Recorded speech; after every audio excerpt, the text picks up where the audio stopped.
बुखार अभी तक है। सबा, तुम्हें खाने पीने का कोई परहेज नहीं बताया है। खाओगी नहीं तो कमजोर हो जाओगी। सूप बनवा देती हूँ तुम्हारे लिए। मेरा दिल नहीं चाह रहा। सबा, तुम्हें अपने आप को संभालना पड़ेगा बेटा। मरियम का तो सोचो। मुझे तो जब भी उसका ख्याल आता है। पता ही उसने ऐसा क्यों किया। ना कोई कारोबारी मसला, ना कोई घरेलू परेशानी के इंसान इतना बड़ा कदम उठा ले। पता चल ही जाएगा। ऐसी चीजें कितने दिन छुप सकती हैं। सारा, तुम इधर उधर ना हो जाना। बहन के पास रहना। हम जरा मरियम के पास होके आते हैं। जैन भी जाएगा क्या आप लोगों के साथ? नहीं, पहले इस माहौल का उस पर बहुत बुरा असर है। दोनों एक दूसरे के करीब भी तो बहुत थे। संभलते संभलते वक्त लगे।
ये तुम क्या कर रही हो बतूल?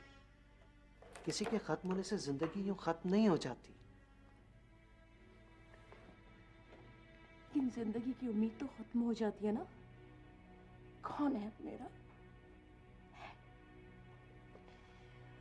क्या करूंगी मैं? आसिम का दुख मुझे भी, सबको हुआ है, लेकिन इसका यह मतलब नहीं कि तुम ये सब कुछ बर्बाद कर डालो। ये सब कुछ तो मैंने उसी के लिए किया था।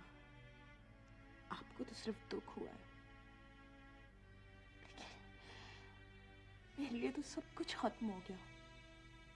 वही तो था जिससे मैं सब बात कर सकती थी, हंस सकती थी, रो सकती थी, और अब ये सब कुछ रख के क्या करूंगी मैं? ठीक है, जिंदगी में किसी की मोहब्बत मिलना इतना आसान नहीं होती, लेकिन अभी तुम्हारी पूरी जिंदगी पड़ी है। तुम्हें कोई और भी मिल सकता है जो तुम्हें इतना ही चाहे। एक बार नहीं मिला, दोबारा क्या मिलेगा? क्या कह रही हो तुम? उसे कभी मुझसे मोहब्बत नहीं रही, कभी भी नहीं। झूठ बोला था मैंने आपसे, सारी दुनिया से। तुम्हें पता है तुम क्या कह रही हो? तुम अपने होश और हवास में नहीं हो। होश में तो अब आई, जब सब कुछ खत्म हो गया। मेरी किस्मत ही ऐसी है, पहले माँ चली गई और अब मैं कैसे मान लूं कि वो तुम्हें नहीं चाहता था? आए दिन उसके फोन आना और तुम्हारा देर देर तक उससे बात करते रहना। वो मुझसे सिर्फ अपनी चाहत की बात किया करता था, जो उसे किसी और से थी, मुझसे कभी भी नहीं थी। इतनी बड़ी तो खुशी मिली थी उसे अभी, फिर ये सब कुछ कैसे हो गया? ज़हन सोच सोच के थक चुका है। कुछ समझ में नहीं आता कि उसने ऐसा किया तो क्यों किया। मेरे बेटे की खुशियों को नजर लग गई। ठीक ठाक तो आया था वो उस दिन। वो ठीक नहीं था, कुछ ना कुछ जरूर हुआ था। वो आया कहां से था? अगर मुझे पता होता कि ये सब कुछ होगा तो मैं क्यों जाती उसे छोड़ के। मैं जब उसके कमरे में गया था तो मुझे सबा की जली हुई तस्वीर मिली थी। पता नहीं उसने ऐसा क्यों किया था। भाई सबा का क्या ताल्लुक है इस सारे मसले से? अगर ऐसी कोई बात हुई होती तो सबसे पहले मुझे ही पता चलता। एक एक चीज तो मुझे बताता था वो आके उसकी। हो सकता है कोई ऐसी बात हो जो वो छुपाना चाह रहा हो, कोई झगड़ा हुआ हो। भाई झगड़े तो रोज होते थे उन दोनों के, इसमें तो कोई ऐसी खास बात नहीं। लेकिन फिर भी आप एक बार सबा से पूछ तो लें। हद हो गई, उससे मैं क्या पूछूं? और अगर कोई ऐसी बात थी जो कि आसिम ने मुझे नहीं बताई थी तो सबा तो मुझे बता देती। आपके बिजनेस का तो कोई ऐसा मसला नहीं था? नहीं, बिजनेस के मामला तो खैर मैंने तुम लोग को कभी भी नहीं बताया, मगर ऐसा कुछ नहीं था। तुम तो जानती हो जिस बात की जरूरत था, पता नहीं किस बात को दिल पे लगा लिया हो। उसकी वो जो दोस्त है बतूल, उससे पूछें, शायद उसे कुछ पता हो। हाँ हाँ, हो सकता है। अगर पता लगा भी लिया तो क्या फर्क पड़ता है? जो होना था वो तो हो गया। कम से कम एक उलझन तो खत्म हो ही जाएगी।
आप लोगों को हकीकत बताना चाहती हूँ।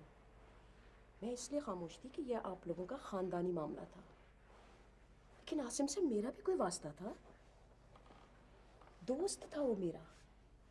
बतूल, साफ साफ खुल के बताओ, क्या बात है? दोस्तों और दुश्मनों की तो पहचान ही नहीं है ना आप लोगों को। आस्तीन में सांप पाले हुए हैं आप लोगों ने। आसिम की मौत की जिम्मेदार सबा है।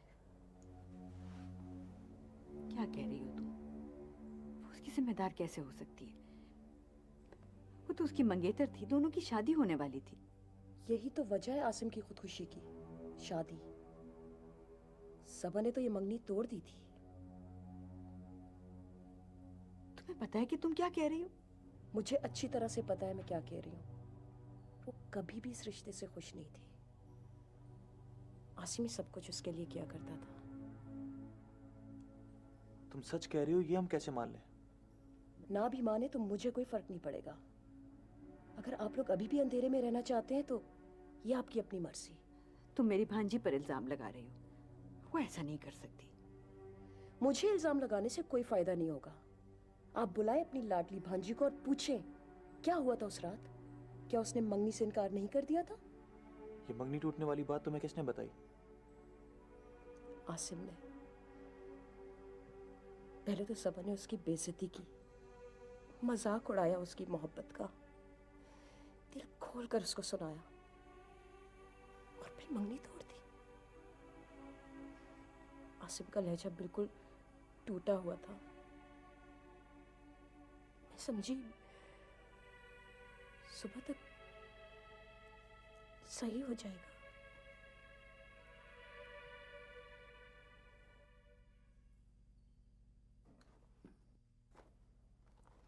सबा, वो मैंने मैनेजमेंट दिया था, डिज़ाइन डिपार्टमेंट को देना था, उसका क्या हुआ? मेरे जहन से निकल गया। I am so sorry. कहाँ है वो? अब तो टाइम भी निकल गया है। यहीं कहीं रखा था मैंने। आशा, मेरा जहन बिल्कुल काम नहीं कर रहा है। क्या करूं? छुट्टियां ले लूं? जितनी मसरूफ रहोगी उतना ही ठीक रहेगा, नहीं तो घर पे बैठकर और ज़्यादा परेशान होती रहोगी। मुझ में खाला का सामना करने की भी हिम्मत नहीं रही है। सबा, क्या तुमने आसिम से कोई बहुत सख्त बात कह दी थी? बेइज्जती की थी उसकी? मजाक उड़ाया था या कुछ और ऐसी चीज़? नहीं, मैंने तो हर लिहाज से बात को सॉफ्ट रखने की कोशिश की थी। उसके उस रवैये का भी जिक्र नहीं किया था जो दिन ब दिन तकलीफदेह होता जा रहा था। मैंने उससे कभी मोहब्बत का भी दावा नहीं किया आयशा कि वो इतना हर्ट हो जाए। फिर तुम्हें परेशान होने की कोई ज़रूरत नहीं है। खुदकुशी से ज़्यादा खुदगर्ज हरकत कोई और नहीं होती। आप अपने पीछे इतने लोगों को जीते जीत मार देते हैं। आयशा, उसने मुझे धमकी दी थी कि वो मुझे चैन से नहीं रहने देगा। मैं उस वक्त समझ ही नहीं पाई कि वो क्या करेगा। सबा, उसने जो कुछ भी किया वो तुम्हें एक एहसास जुर्म में मुब्तला रखने के लिए किया है, और इसमें वो ये भूल गया कि इस जज्बाती हरकत के लपेट में और कौन कौन आ रहा है। मैं उसे नहीं जानता, क्या नाम है उसका, बतूल, लेकिन उसका लहजा कुछ जुनूनी सा था। हाँ बेटा, वो जरा मुख्तलिफ तबीयत की लड़की है। वो आसिम की वाहिद दोस्त थी। दोनों साथ काम भी करते थे, आपस में झगड़ते भी थे, मगर इसके बावजूद भी दोनों में आपस में बड़ी अंडरस्टैंडिंग भी थी। पता नहीं क्यों नफ्सियाती तौर पर मुझे वो कुछ ठीक नहीं लगी। तुमने सुना नहीं, दोस्त थी वो आसिम की, पसंद करती थी उसे। किस तरह ठीक हो सकती है वो नफ्सियाती तौर पर इस वक्त? तैमूर का मतलब है कि हमें यूं बतूल की बात का अंधा यकीन नहीं करना चाहिए। मुझे तो यकीन आ रहा है उसकी बात का, सच्ची लग रही है वो। और सबा तो वैसे भी खुश नहीं थी इस रिश्ते से, हमेशा इनकार करती थी शादी से। सबा खुश नहीं थी? इनकार किया था उसने शादी से, और तुम ये सब कुछ जानती थी, और उसके बावजूद भी। मरियम, मैंने तुम्हें खुद कितना समझाया था, मगर तुम्हारी तो जिद थी कि बस ये रिश्ता हो। कहो, तुम्हारी जिद थी कि नहीं? हाँ, मेरी ही जिद थी। मैं ही सजा भुगत रही हूं। तुम्हारा क्या है? तुम मर्द हो, संभल जाओगे। ये भी भूल जाएगा। मुझे ही जिंदा रहना है इस सदमे के साथ। अब्बू आप सबा से बात तो करके देखें। सबा से बात मैं करूंगी, मैं पूछूंगी उससे कि किसने हक दिया है उसे जिंदगियां छीनने का। अम्मी आप खामखा में जज्बाती हो रही हैं, हो सकता है ये बात सही ना हो। तुम ये बात नहीं समझोगे, सारी जिंदगी बाहर रहे हो ना, तुम्हारी समझ में कहाँ आएंगे ये रिश्ते। हासिम तो मेरे साथ रहता था, घंटों बातें करते थे हम, बाप का हाथ बटाता था, कितना कितना ख्याल था उसे हमारी खुशियों का।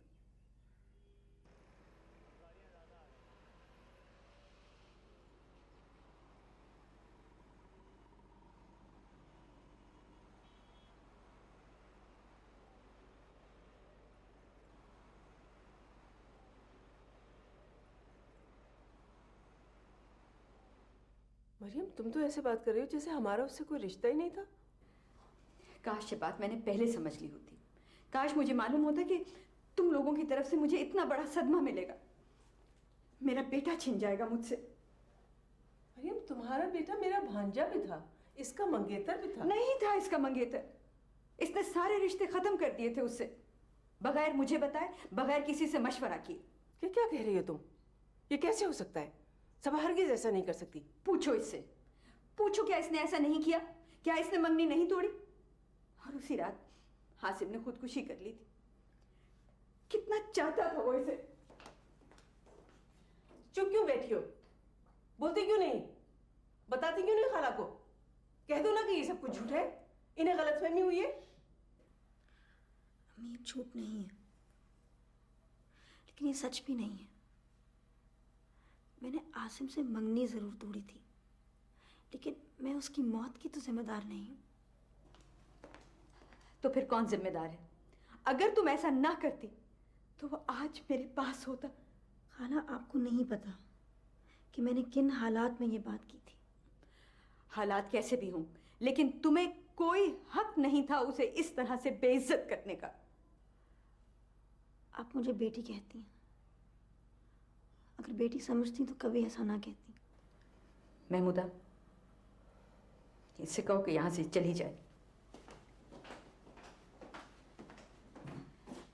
मैं इसकी शक्ल भी नहीं देखना चाहती।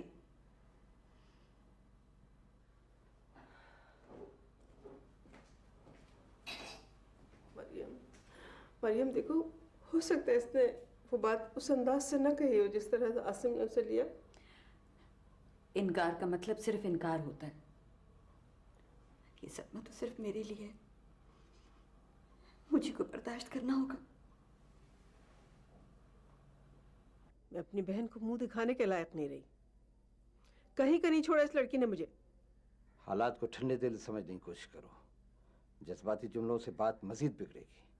सबा, क्यों किया तुमने ऐसे? बोलो। अम्मी, आपकी सारी बातों से सिर्फ एक ही नतीजा निकलता है कि आज के दौर में भी लड़की अपनी मर्जी से हाँ या ना नहीं कर सकती। ना करने की कोई वजह नहीं थी। हो सकता है आपकी नजर में ना हो, सबा की नजर में हो। तो फिर इसने मंगनी क्यों की थी? मजबूर किया था आप लोगों ने इसे। और अम्मी, आप तो शादी की तैयारियों में इतनी मगन थी कि आपने ये भी ना देखा कि आसिम और इसका आपस में क्या रवैया है। मुझे पता था कि सबा आपा इस तरह की कोई ना कोई हरकत जरूर करेंगी। जैन, ये क्या तरीका है बड़ी बहन से बात करने का? वो भी तो मेरे बड़े भाई थे। जब तुम्हें पूरे हालात का इल्म नहीं है तो बीच में मत बोलो, अपनी उम्र के मुताबिक बिहेव करो। मैं खाला के पास दोबारा जाऊंगी, मैं उनसे बात करूंगी, वो मेरी बात समझेंगी। कितना चाहती थी वो मुझे, इतना प्यार रातों रात खत्म तो नहीं हो सकता। नहीं, अभी तुम्हारा उनके पास जाना ठीक नहीं है, उन्हें कुछ वक्त दो। मरियम जितना इस मामले पर गौर करेगी, उसे सबा का इसमें उतना ही ज्यादा कसूर नजर आएगा। क्या उन्हें समझाने वाला कोई भी नहीं है? तैमूर भाई भी तो है उस घर में, अच्छे खासे समझदार इंसान है वो यहाँ रहा ही कब है? ना उसे अपने भाई के जज्बातीपन का पता है, ना दोनों खानदानों के हालात का। इसमें मरियम का कोई कसूर नहीं है। अगर मैं उसकी जगह होती तो मैं भी यही करती।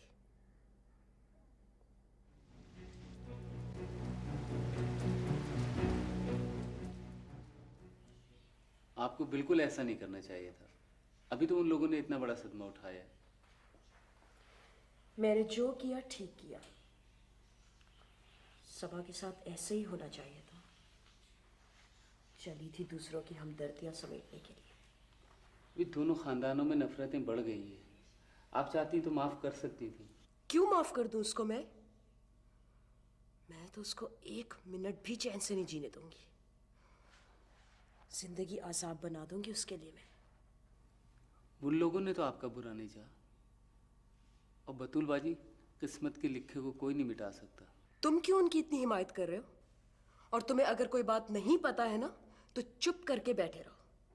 आप कहें तो दोबारा पीर रानी के पास चले जाते हैं। कोई जरूरत नहीं कहीं जाने की। अब जो करूंगी मैं खुद करूंगी। सोच लें कहीं उल्टे ही नुकसान ना उठाना पड़ जाए। अब किस चीज का नुकसान उठाना पड़ेगा?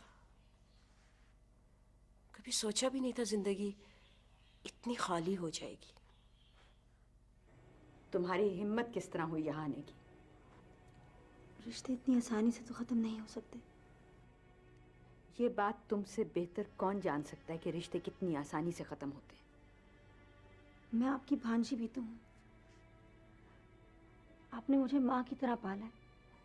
तो क्या सिला दिया है तुमने मुझे? बोलो, क्या सिला दिया है? खाला, आप जितना नाराज होना चाहती हैं होने, लेकिन मुझसे ताल्लुक तो ख़त्म ना करें। मैंने तुमसे हर किस्म का ताल्लुक ख़त्म कर लिया है, नाराज होने का भी। जाओ, चली जाओ यहां से।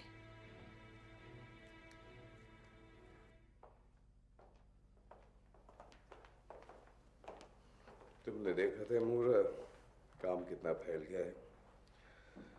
खैर बेटा, अब ये सब कुछ अकेले मेरे लिए संभालना बहुत मुश्किल है, इसलिए मुझे तुम्हारी ज़रूरत है। मैं चाहता हूँ तुम रुक जाओ, बल्कि मेरी ख्वाहिश है।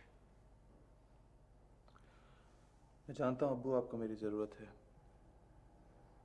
लेकिन मुझे साथ साथ अम्मी की तन्हाई का भी एहसास है, जिनकी वजह से मुझे रुकना ही पड़ेगा। आओ तैमूर, मैं तुम्हें ये दिखाऊं। यहाँ वो एक एडिटिंग स्वीट बनवाना चाहता था बीटा इक्विपमेंट के लिए। सब कुछ वैसा का वैसे ही रह गया। सारे सेटअप को समझने में कुछ वक्त तो लगेगा ही। कितनी अजीब बात है। एडिटिंग स्वीट बनवाना चाहता था, मगर उसने कभी एडिटिंग सीख के नहीं दी। मुझसे कहता था, पापा ये एडिटिंग बड़ा मुश्किल काम है, एक जगह इतनी देर बैठ कर काम करना मेरे लिए नामुमकिन है।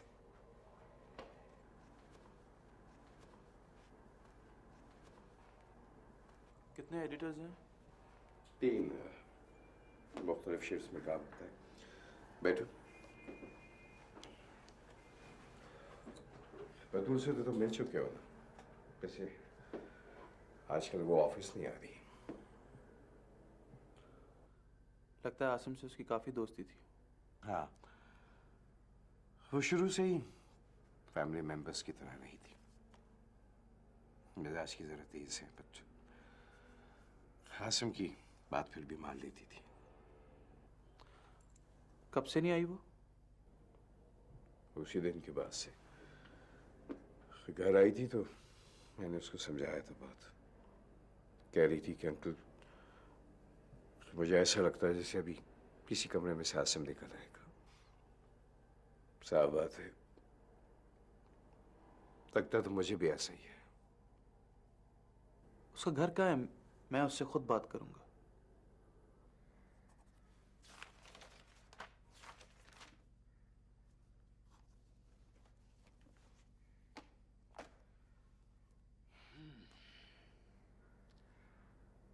मरियम ने तो अपने आप को बिल्कुल अलग थलग कर रखा है। हालांकि ज़रूरत इस वक्त इस बात की कि ज़्यादा ज़्यादा लोगों में रहे, अपने आप को मसरूफ रखे। मरियम तो कभी भी लोगों से ज़्यादा घुली मिली नहीं। बस हम दोनों ही एक दूसरे के दुख दर्द के शरीक थे। अकबर भाई के रवैये में भी फ़र्क आया है। मैंने दफ्तर से फ़ोन किया था, ज़्यादा बात नहीं की उन्होंने। ये तो होना ही था। मैंने भी मरियम को फ़ोन किया था, उसने भी मुझसे कोई बात नहीं की। सबा, इधर आओ बेटे।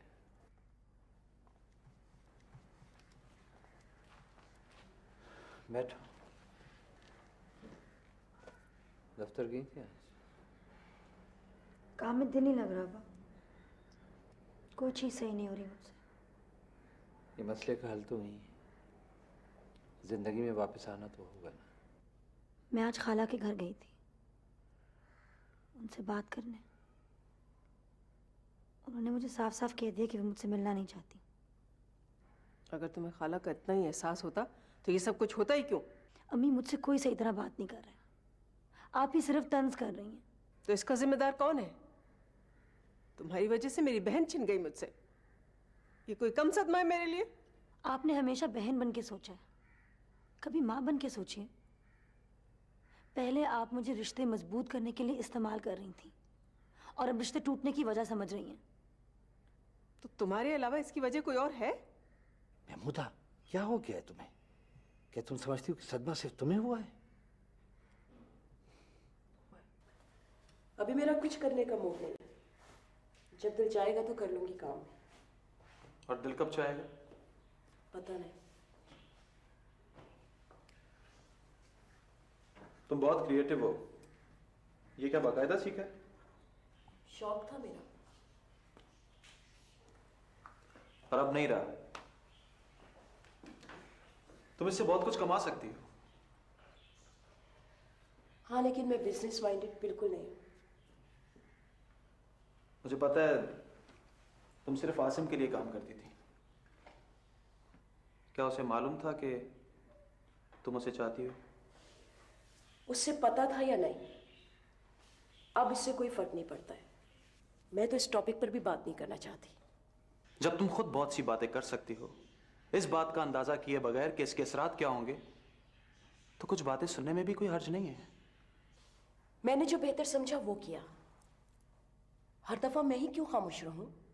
अपने ऊपर पाबंदियां मैं ही क्यों लगाऊं? देखो, मैं तो सिर्फ ये कह रहा था कि तुम्हें अम्मी से ये बात नहीं करनी चाहिए थी। तुम सबा की बेजा हिमायत कर रहे हो। सबा? मैंने तो उसका नाम भी नहीं लिया। इसलिए कि मेरी इस बात से सबसे ज्यादा नुकसान उसी का ही तो हुआ है। ओह, इसका मतलब तुम ये बात जानती थी, तभी तुमने ऐसा किया। सबा को नुकसान हुआ या नहीं, लेकिन अम्मी तो एक टेंशन में आ गई है ना। दोनों खानदान बिखर गए हैं। तुम्हें अपने भाई की मौत से ज्यादा खानदानों की बिखरने की परवाह है। तुम्हें सबा से नफरत सिर्फ इसलिए है क्योंकि वो आसिम की मोहब्बत थी। लगता है तुमने कभी किसी से मोहब्बत नहीं की। अगर की होती तो तुम्हें बहुत कुछ कहने की जरूरत ना पड़ती। तुम क्या समझती हो मरियम? है कि बेटा सिर्फ तुम्हारा छिना है? आसिम से मेरा कोई ताल्लुक नहीं था। रिश्ता होना और चीज है और मोहब्बत एक और बात है। और तुम्हें तो सिर्फ अपने कारोबार की परवाह है। आसिम की जगह तैमूर ने ले ली, तुम्हें और क्या चाहिए? सॉरी, मुझे लगता है कि बेटी की मौत के सदमे ने ना तुम्हारा जहन जो है ना वो बिल्कुल काम नहीं कर रहा है। तुम सही मायने में सोच ही नहीं पा रही हो तुम चाहती क्या हो। मैं ये चाहती हूँ कि महमूदा के खानदान से तुम हर किस्म का ताल्लुक खत्म कर लो। क्या जरूरत पड़ी उनसे टेलीफोन पर बात करने की? बाबा, मैंने टेलीफोन नहीं किया था, उनका टेलीफोन आया था। देखो मरियम, जब तक हम जिंदा है ना तो जिंदगी ऐसे नहीं गुजरेगी। हजारों रिश्ते नाते हैं जिन्हें निभाना पड़ेगा हमें। सबसे बड़ा रिश्ता औलाद का होता है। जब वही खत्म हो गया तो और ताल्लुक निभाकर क्या करोगे तुम? नहीं, इस तरह से कुछ खत्म नहीं होता। याद रखो मरियम, महमूदा तुम्हारी सगी बहन है, तुम्हारा खून है, तुम्हारे माँ बाप की वाहिद निशानी है और वो वाहिद हस्ती है जिसके साथ तुम अपने बचपन की यादें शेयर कर सकती हो। मैं जब भी उसे देखूंगी याद आएगा। मेरा हासिल, एक तरफ तो तुम आसिम की मौत का जिम्मेदार सबा को समझती हो, सजा माँ को दे रही हो। आखिर महमूदा का इसमें क्या कसूर है, बताओ? कसूर क्यों नहीं है उसका? वो माँ है सबा की, पैदा किया उसने। ठीक है, उसने पैदा जरूर किया है, मगर सबा की परवरिश तो तुमने की है। तो मुझे बताओ, जितना वक्त तुमने सबा को दिया उतना उसने तो नहीं दिया। क्या चाहते हो तुम? सब कुछ जानते बूझते हुए माफ कर दूं उसे? नहीं, मैं तो सिर्फ ये कह रहा हूं कि बेटी की मौत का गम वही काफी नहीं था? क्या बहन से भी अलग होकर बैठ गई हो?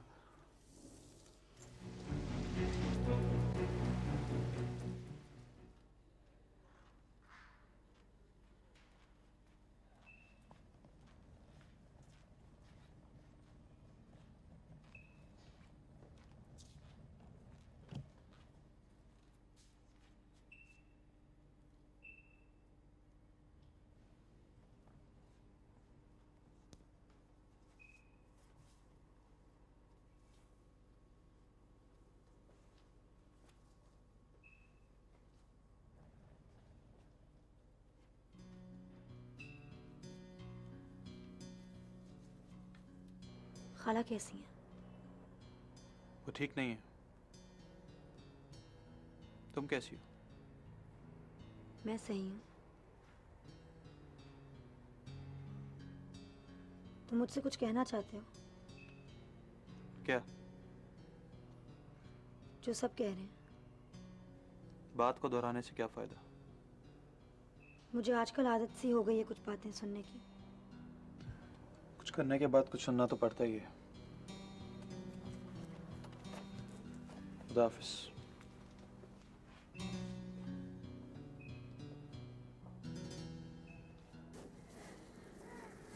पता है, जब कभी भी वो कैंटीन से कुछ खरीदता था तो मेरा हिस्सा मेरे लिए घर लेकर आता था और फिर खुद ही खा जाता था मुझसे पूछकर।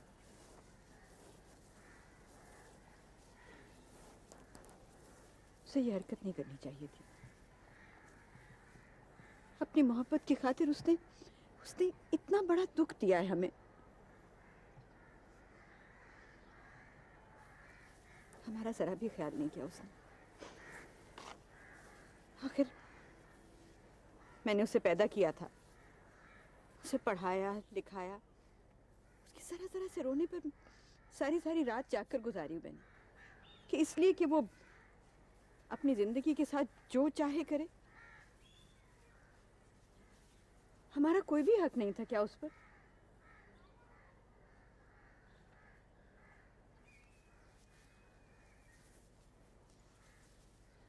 कभी कभी तो मुझे सबा भी बेकसूर लगती है। उस बेचारे का क्या कसूर इसमें?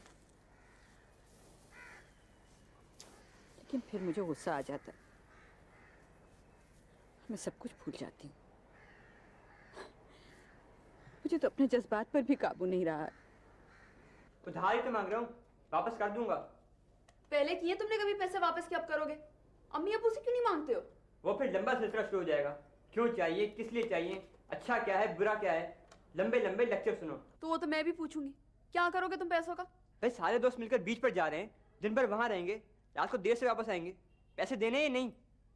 तुम और तुम्हारे दोस्त तेज तेज गाड़ियां चलाना, रात रात भर फोन पे लगे रहना। अब समंदर में जाओगे तो आगे पानी में भी जाओगे। पता है कितनी तेज लहरें हैं आजकल? एक जरा सी बात करना भी अजाब है। क्या दुनिया जहां की नसीहतें से मेले रह गई हैं? जैन तुम्हारी भलाई की तो बात कर रही है, वो इतना बुरा क्यों मान रहे हो? सबा भाजी प्लीज, मैं अपना बुरा भला खुद सोच सकता हूँ। जैन, तुम घर से बहुत ज्यादा बाहर रहने लगे हो। करते क्या रहते हो तुम? घर में रह के क्या करूँ मैं? हर वक्त तो टेंशन रहती है। अच्छा बैठो, बताओ तुम्हें कितने पैसे चाहिए? रहने दें, किसी और से ले लूंगा मैं।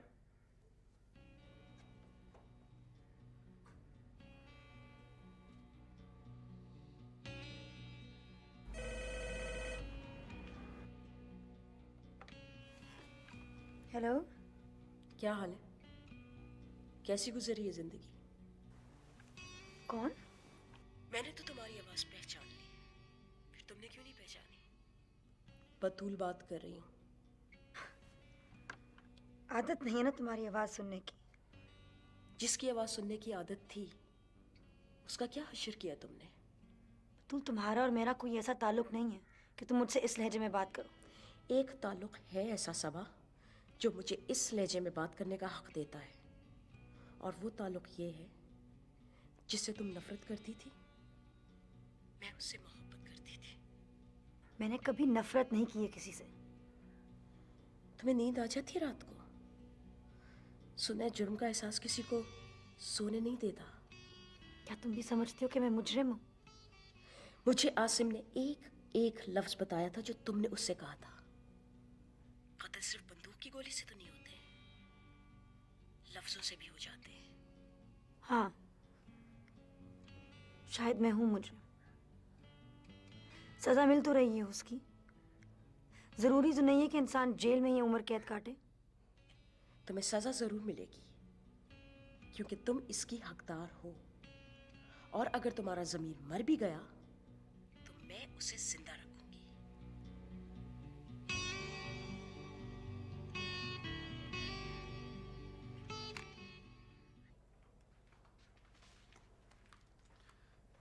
बेगम साहबा, वसीम साहब आए आसिम साहब से मिलने। मैंने उनको बता दिया वो आपसे मिलना चाहते हैं। कहाँ है वो? ड्राइंग रूम में। अच्छा, चलो मैं आती हूँ।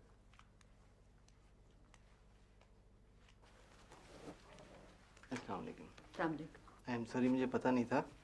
असल में ये आसिम साहब ने एक लॉकेट बनवाया था, प्योर वाइट गोल्ड का है, वो मैं देने के लिए आया था। पेमेंट हो चुकी है इसकी? नहीं, कुछ पेमेंट रह गई है, बाकी ये रसीद है, देखने आप। ठीक है, मैं कल भिजवा दूंगी। अच्छा, शुक्रिया, थैंक यू।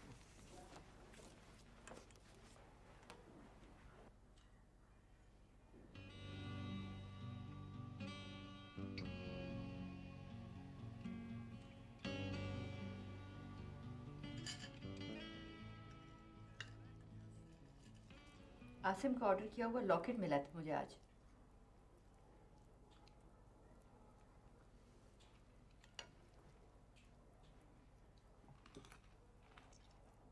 वो ज्वेलर को नहीं पता था। अच्छा सुनो, वो मैं एक बात बताना मैं भूल गया। ये जो अपने तैमूर में आया ना, इन्होंने फैसला कर लिया है कि ये अब अमेरिका नहीं जाएगा। तुम्हें खुशी नहीं हुई सुन के? मेरा मतलब है कि देखो, ये अब हमारे पास ही रहेगा। आज इसने सारा दिन मेरे साथ ऑफिस में गुजारा, मैंने इतने सारे लोगों से मिलाया। He enjoyed it very much. हाँ, लॉकेट के ऑर्डर दिए गए उस लड़की के लिए जो उसकी मौत का फंदा बनी। अम्मी, कोई किसी की मौत का फंदा नहीं बनता। हर इंसान का वक्त मुकर्रर होता है। मैं तो ये सोच रही थी कि अगर आसिम की शादी बतूल से तय पाई होती तो आज जिंदा होता, यहाँ हमारे साथ बैठा होता। मैं ठीक कह रही हूँ ना? अम्मी, अगर आप इस तरह करेंगी तो खुद को कैसे संभालेंगी? प्लीज अपना ख्याल रखें। चलें खाना खाएं। तुम क्या चाहते हो? तुम क्या चाहते हो कि मैं आसिम को भूल जाऊं? मैं नहीं भूल सकती उसे। मैं नहीं भूलना चाहती। कोई नहीं चाहता कि तुम उससे भूल जाओ। पर खुदा के लिए मरियम, जिंदगी को इतना तकलीफ दे मत बनाओ। तुम समझती हो कि ये सिर्फ तुम्हारा गम है, ये हम तीनों का मुश्तरका गम है। तुम्हें अंदाजा है कि मैं आसिम के बगैर सारा दिन दफ्तर में कैसे गुजारता हूं? मुझे हर जगह उसका वजूद महसूस होता है, हर फाइल में उसका चेहरा नजर आता है। जैसे वैसे दिन गुजार के जब घर आता हूं तो तुम्हारी बातें जख्म को लेने लगती हैं। अम्मी, मैं हूं तो आप लोगों के पास, आपके दुख सुख बांटने के लिए। आप यही चाहती थी ना कि मैं ना जाऊं। देखिए, मैं नहीं जा रहा हूं। क्या आपको बिल्कुल खुशी नहीं हुई मेरे यहाँ रुकने की? मेरे लिए अब कोई फर्क नहीं पड़ता।